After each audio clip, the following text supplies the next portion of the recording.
छत्रपती शिवाजी महाराज आज यांची जयंती. शिवरायाचे नाव ठाऊक नाही अशी व्यक्ती महाराष्ट्रात सापडणे अशक्य आहे.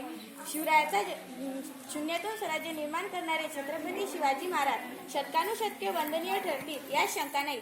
शिवरायाचा जन्म 1620 साली झाला. त्यांचे वडील शहाजी भोसले हे जहागीरदार होते व आई जिजाबाई यांनी शिवबावर उत्तम संस्कार केले.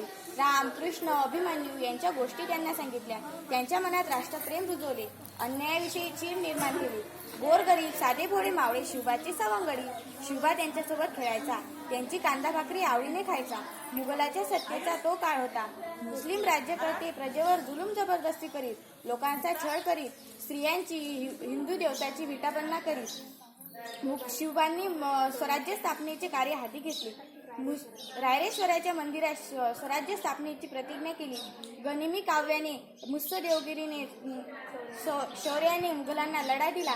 गडामागून गड जिंकले. अफजलस्थानासारखे बलाढ्य शत्रूंना गरद केले.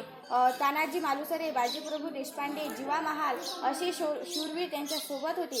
हिंदवी स्वराज्याची अशा प्रकारे हिंदवी स्वराज्याची स्थापना केली. अखेर 3 एप्रिल 1680 रोजी सर्वांना दुःखसागरात लोटून दुपारी 12 वाजता सर्वांना दुःखसागरात लोटून शिवरायांनी जगाचा निरोप घेतला. असा जनता राजा झाला नाही आणि होणारही नाही. शिवाच्या प्रतिमेला मानाचा मुजरा करून मी माझे 2 शब्द संस्कृती